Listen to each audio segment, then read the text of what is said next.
morning, sometimes between 6:30 and 7:30, the bridge connecting West Village with East Village disappeared. You're right, it disappeared. After a few minutes, it would reappear and everything would be fine till the next morning.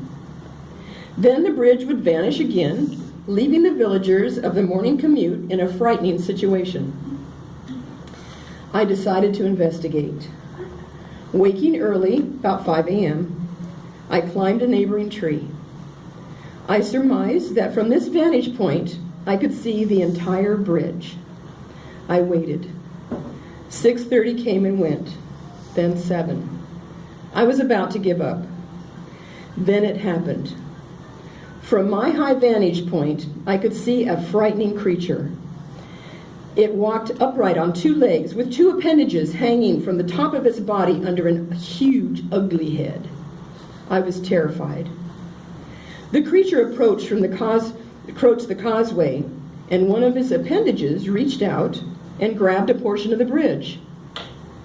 It spun the bridge and pulled it eastward in a single movement. My fellow villagers screamed as they fell a distance many times their own height. The monster then moved the entire causeway south and created a massive gap, then casually moved through the opening and disappeared. In a few minutes, the monster returned, passed through the opening, and with one quick movement repositioned the bridge. It was amazing. The creature then disappeared. I was shaking with fear. No one was going to believe me. No one was going to consider a story about a monster creature being factual. What should I do? Tell the elders? Keep quiet?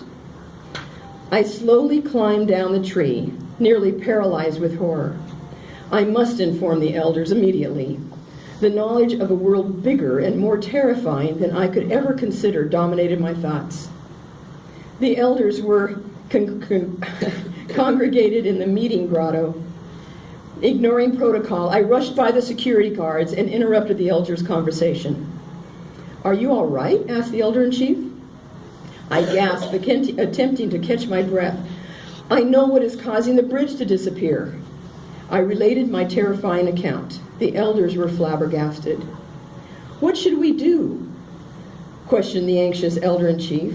"Do you have any suggestions, any ideas?" "No," I said, "but I would like all the elders who are capable of climbing the tree to meet me there tomorrow. Maybe if you can see the monster for yourself, we can come up with a solution." They agreed. 4 of the elders were able to ascend the tree. We positioned ourselves and waited. The monster arrived at 6:38. The elders gasped at the sight of the hideous creature. We all stared in amazement as the monster reached out and quickly moved and turned the bridge. "See," I whispered, "that's how he does it." The elders mumbled in disbelief. "Now wait a couple of minutes and he'll be back." The monster returned as I had predicted. I watched as he reached for the bridge to reposition it, but this time he stopped. The monster bent down with his ugly head and scrutinized the bridge. "Oh my God," whispered one of the elders.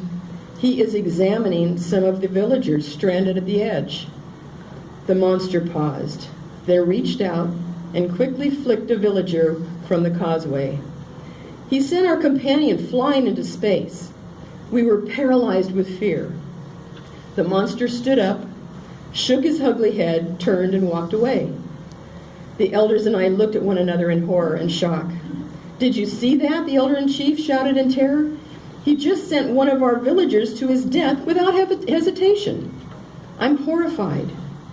"We need to quickly abandon the bridge and find another route," I urged.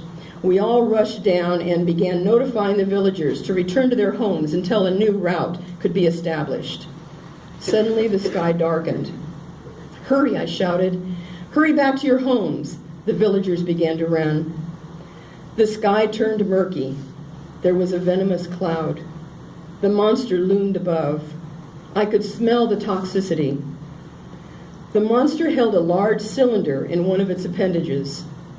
Gasping, I pushed several youngsters into a village cavern where I hoped they would be safe. I collapsed. Straining to keep my eyes open, fighting for my final breath, the monster dropped the metal cylinder and it came hurtling to the ground. Struggling to focus my blurry eyes, I attempted to read what was on the side of the can. The lettering was huge, almost too big, but I managed to decipher the words: ant and roach spray.